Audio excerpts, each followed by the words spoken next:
출애굽기 13장. 주님께서 모세에게 말씀하셨다. 이스라엘 자손 가운데서 태를 제일 먼저 열고 나온 것, 곧 처음 난 것은 모두 거룩하게 구별하여 나에게 바쳐라. 사람이든지 짐승이든지 처음 난 것은 모두 나의 것이다. 모세가 백성에게 선포하였다. 당신들은 이집트에서 곧 당신들이 종살이하던 집에서 나온 이 날을 기억하십시오. 주님께서 강한 손으로 거기에서 당신들을 이끌어내신 날이니 누룩을 넣은 빵을 먹어서는 안 됩니다. 첫째 딸인 아비벌에 오늘 당신들이 이집트를 떠났습니다. 주님께서 당신들의 조상에게 주신다고 맹세하신 젖과 꿀이 흐르는 땅, 곧 가나안 사람과 헷 사람과 아모리 사람과 히위 사람과 여부수 사람의 땅에 이르게 하시거든 당신들은 이달의 다음과 같은 예식을 지키십시오. 당신들은 이래 동안 누룩을 넣지 않은 빵을 먹어야 하며 이렛 날에는 주님의 절기를 지키십시오. 이래 동안 당신들은 누룩을 넣지 않은 빵을 먹어야 하며 당신들 영토 안에서 누룩을 넣은 빵이나 누룩이 보여서는 안 됩니다.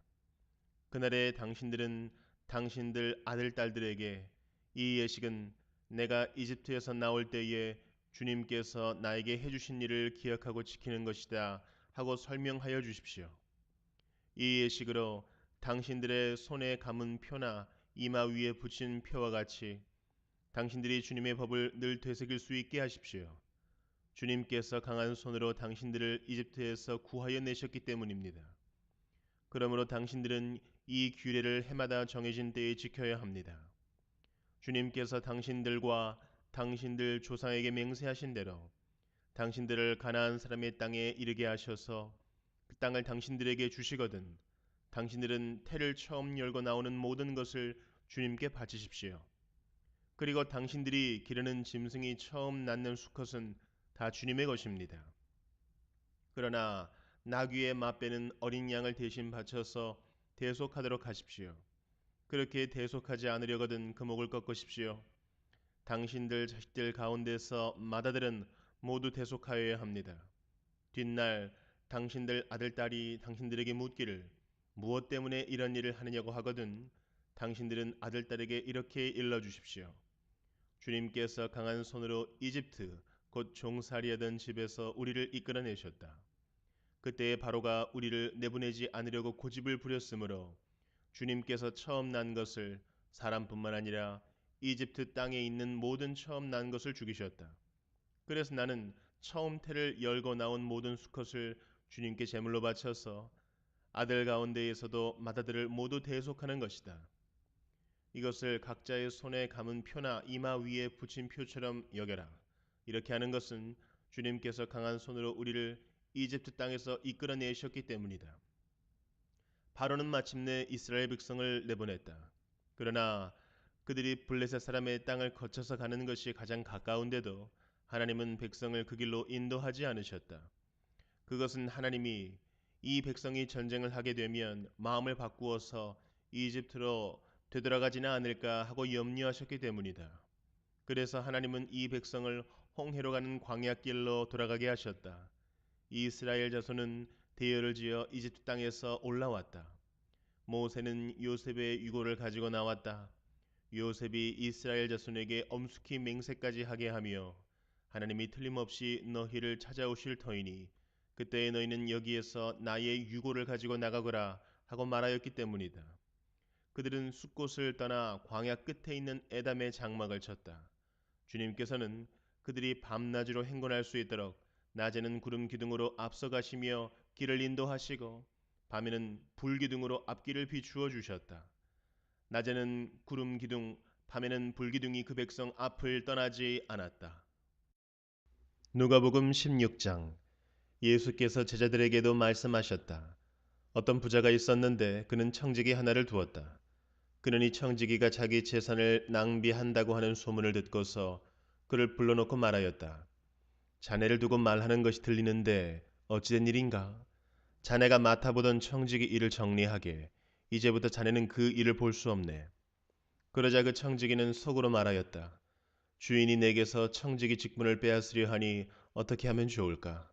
땅을 파자니 힘이 없고 빌어먹자니 낯이 부끄럽구나. 옳지. 내가 무엇을 해야 할지 알겠다.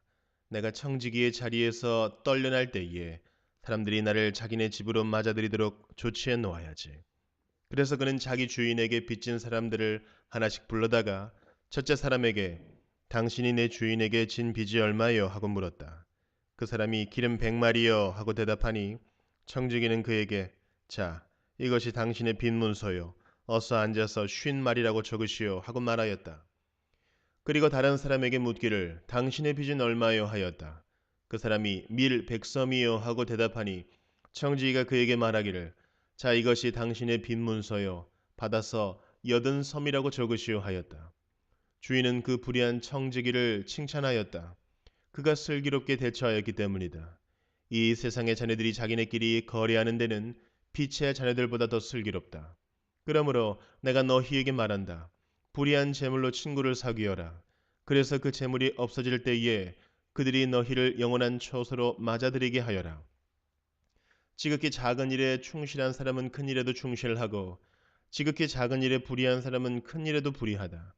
너희가 불의한 재물에 충실하지 못하였으면 누가 너희에게 참된 것을 맡기겠느냐? 또 너희가 남의 것에 충실하지 못하였으면 누가 너희에게 너희의 몫인들 내주겠느냐? 한 종이 두 주인을 섬기지 못한다. 그가 한쪽을 미워하고 다른 쪽을 사랑하거나 한쪽을 떠받들고 다른 쪽을 업신여길 것이다. 너희는 하나님과 재물을 함께 섬길 수 없다. 돈을 좋아하는 바리새파 사람들이 이 모든 말씀을 듣고 나서 예수를 비웃었다. 그래서 예수께서 그들에게 말씀하셨다. 너희는 사람들 앞에서 스스로 의롭다고 하는 자들이다. 그러나 하나님께서는 너희의 마음을 아신다. 사람들이 높이 평가하는 그러한 것은 하나님이 보시기에 혐오스러운 것이다.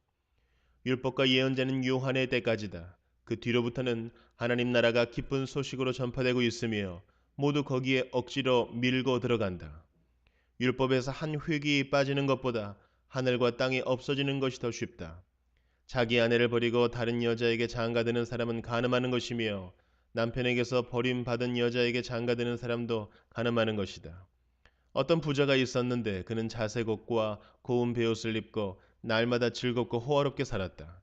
그런데 그 집 대문 앞에는 나사로라 하는 거지 하나가 헌데투성이 몸으로 누워서 그 부자의 상에서 떨어지는 부스러기로 배를 채우려고 하였다.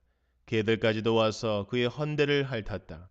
그러다가 그 거지는 죽어서 천사들에게 이끌려가서 아브라함의 품에 안기었고 그 부자도 죽어서 묻히었다. 부자가 지옥에서 고통을 당하다가 눈을 들어서 보니 멀리 아브라함이 보이고 그의 품에 나사로가 있었다. 그래서 그가 소리를 질러 말하기를 아브라함 조상님 나를 불쌍히 여겨 주십시오. 나사로를 보내서 그 손가락 끝에 물을 찍어서 내 혀를 시원하게 하도록 하여 주십시오. 나는 이 불 속에서 몹시 고통을 당하고 있습니다 하였다. 그러나 아브라함이 말하였다. 얘야 되돌아보아라.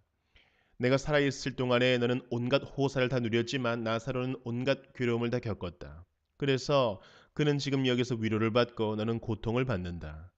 그뿐만 아니라 우리와 너희 사이에는 큰 구렁텅이가 가로놓여 있어서 여기에서 너희에게로 건너가고자 해도 갈 수 없고 거기에서 우리에게로 건너올 수도 없다. 부자가 말하였다. 조상님 소원입니다. 그를 내 아버지 집으로 보내주십시오. 나는 형제가 5이나 있습니다.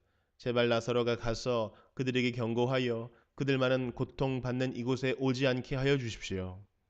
그러나 아브라함이 말하였다. 그들에게는 모세와 예언자들이 있으니 그들의 말을 들어야 한다. 부자는 대답하였다. 아닙니다. 아브라함 조상님. 죽은 사람들 가운데서 누가 살아나서 그들에게로 가야만 그들이 회개할 것입니다. 아브라함이 그에게 대답하였다. 그들이 모세와 예언자들의 말을 듣지 않는다면 죽은 사람들 가운데서 누가 살아난다고 해도 그들은 믿지 않을 것이다. 욥기 31장. 젊은 여인을 음탕한 눈으로 바라보지 않겠다고 나 스스로 엄격하게 다짐하였다. 여자나 유혹하고 다니면 위에 계신 하나님이 내게 주실 몫이 무엇이겠으며 높은 곳에 계신 전능하신 분께서 내게 주실 유산은 무엇이겠는가. 불의한 자에게는 불행이 미치고 악한 일을 하는 자에게는 재앙이 닥치는 법이 아닌가?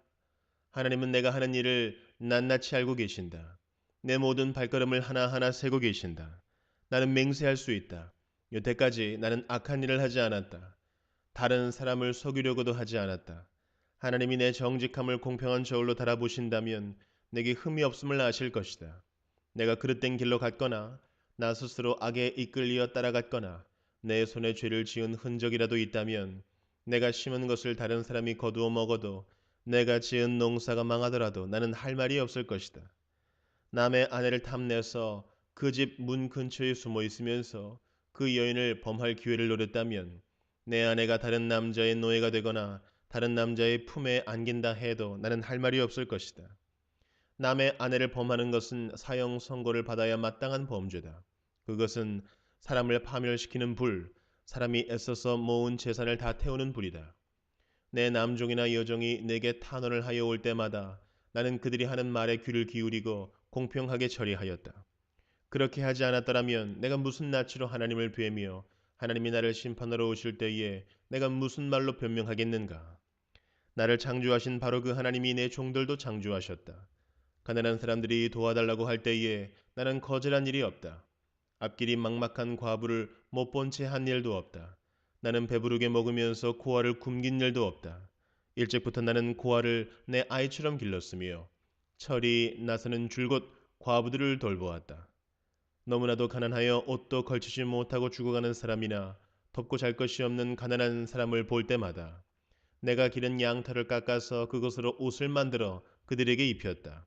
시린 허리를 따뜻하게 해주었더니 그들이 나를 진심으로 축복하곤 하였다. 내가 재판에서 이길 것이라고 생각하고 고아를 속이기라도 하였더라면 내 발이 부러져도 할 말이 없다. 내 팔이 어깨축지에서 빠져나와도 할 말이 없다. 하나님이 내리시는 심판이 얼마나 무서운지를 잘 알고 있었으므로 나는 차마 그런 파렴치한 짓은 할 수 없었다. 나는 황금을 믿지도 않고 정금을 의지하지도 않았다. 내가 재산이 많다고 하여 자랑하지도 않고 벌어들인 것이 많다고 하여 기뻐하지도 않았다. 해가 찬란한 빛을 낸다고 하여 해를 섬기지도 않고 달이 밝고 아름답다고 하여 달을 섬기지도 않았다. 해와 달을 보고 그 장엄함과 아름다움에 반하여 그것에다가 절을 하는 사람들이 있다. 해와 달을 경배하는 표시로 제 손에 입을 맞추기도 한다. 그러나 나는 그렇게 하지 않았다. 그런 일은 높이 계신 하나님을 부인하는 것이므로 벌로 사형을 받아도 마땅하다. 내 원수가 고통받는 것을 보고 나는 기뻐한 적이 없다. 원수가 재난을 당할 때에도 나는 기뻐하지 않았다. 나는 결코 원수들이 죽기를 바라는 기도를 하여 죄를 범한 적이 없다. 내 집에서 일하는 사람은 모두 내가 언제나 나그네를 기꺼이 영접한다는 것을 잘 알고 있다. 나는 나그네가 길거리에서 잠자도록 내버려 둔 적이 없으며 길손에게 내 집 문을 기꺼이 열어주지 않은 적도 없다. 다른 사람들은 자기의 죄를 감추려고 하지만 그러나 나는 내 허물을 아주 감추지 않았다. 사람들이 무슨 말로 나를 헐뜯든지 나는 그것을 전혀 두려워하지 않았다. 남에게서 비웃음을 받을까 하여 입을 다물거나 집 안에서만 머무르거나 하지도 않았다. 내가 한 이 변명을 들어줄 사람이 없을까? 맹세코 나는 사실대로만 말하였다. 이제는 전능하신 분께서 말씀하시는 대답을 듣고 싶다. 내 원수가 나를 고발하면서 뭐라고 말하였지? 내가 저지른 죄가를 기록한 소송장이라도 있어서 내가 읽어볼 수만 있다면 나는 그것을 자랑스럽게 어깨에 메고 다니고 그것을 왕관처럼 머리에 얹고 다니겠다. 나는 내가 한 모든 일을 그분께 낱낱이 말씀드리고 나서 그분 앞에 떳떳이 서겠다. 내가 가꾼 땅이 훔친 것이라면 땅 주인에게서 부당하게 빼앗은 것이라면 땅에서 나는 소산을 공짜로 먹으면서 곡식을 기른 농부를 굶겨 죽였다면 내 밭에서 밀 대신 찔레가 나거나 보리 대신 잡초가 돋아나더라도 나는 기꺼이 받겠다. 이것으로 욥의 말이 모두 끝났다. 고린도후서 1장. 하나님의 뜻으로 그리스도 예수의 사도가 된 나 바울과 형제 디모데가 고린도에 있는 하나님의 교회와 온 아가야에 있는 모든 성도에게 이 편지를 씁니다. 우리 아버지 하나님과 주 예수 그리스도께서 내려주시는 은혜와 평화가 여러분에게 있기를 빕니다. 우리 주 예수 그리스도의 아버지이신 하나님을 찬양합시다. 그는 자비로우신 아버지시요 온갖 위로를 주시는 하나님이시요 온갖 환난 가운데에서 우리를 위로하여 주시는 분이십니다. 따라서 우리가 하나님께 받는 그 위로로 우리도 온갖 환난을 당하는 사람들을 위로할 수 있습니다. 그리스도의 고난이 우리에게 넘치는 것과 같이 그리스도로 말미암아 우리의 위로도 또한 넘칩니다. 우리가 환난을 당하는 것도 여러분이 위로와 구원을 받게 하려는 것이며 우리가 위로를 받는 것도 여러분이 위로를 받게 하려는 것입니다. 여러분은 이 위로로 우리가 당하는 것과 똑같은 고난을 견디어냅니다. 우리가 여러분에게 거는 희망은 든든합니다. 여러분이 고난에 동참하는 것과 같이 위로에도 동참하고 있음을 우리는 알고 있습니다. 형제자매 여러분, 우리가 아시아에서 당한 환난을 여러분이 알기를 바랍니다. 우리는 힘에 겹게 너무 짓눌려서 마침내 살 희망마저 잃을 지경에 이르렀습니다. 우리는 이미 죽음을 선고받은 몸이라고 느꼈습니다. 그렇게 된 것은 우리 자신을 의지하지 않고 죽은 사람을 살리시는 하나님을 의지하게 하기 위함이었습니다. 하나님께서는 이렇게 위험한 죽음의 고비에서 우리를 건져주셨고 지금도 건져주십니다. 또 앞으로도 건져주시리라는 희망을 우리는 하나님께 두었습니다. 여러분도 기도로 우리에게 협력하여 주십시오. 많은 사람의 기도로 우리가 받게 된 은총을 두고 많은 사람이 우리 때문에 하나님께 감사를 드리게 될 것입니다. 우리의 자랑거리는 우리의 양심이 또한 증언하는 것이기도 합니다. 그것은 곧 우리가 세상에서 처신할 때에, 특히 여러분을 상대로 처신할 때에 하나님께서 주신 순박함과 진실함으로 행하고 세상의 지혜로 행하지 않고 하나님의 은혜로 행하였다는 사실입니다. 우리는 지금 여러분이 읽고 이해할 수 있는 것만을 써서 보냅니다. 나는 여러분이 그것을 완전히 이해하기를 바랍니다. 여러분이 우리를 이미 부분적으로는 이해했습니다마는 우리 주 예수의 날에는 여러분이 우리의 자랑거리이듯이 우리가 여러분의 자랑거리가 될 것입니다. 이러한 확신이 있으므로 먼저 나는 여러분에게로 가기로 마음을 먹었습니다. 그것은 여러분으로 하여금 2번 다시 은혜를 받게 하려는 것이었습니다. 나는 여러분에게 들러서 마케도니아로 갔다가 마케도니아에서 다시 여러분에게로 와서 여러분의 도움을 받아서 유대로 갈 작정이었습니다. 내가 이런 계획을 세운 것이 변덕스러운 일이었겠습니까?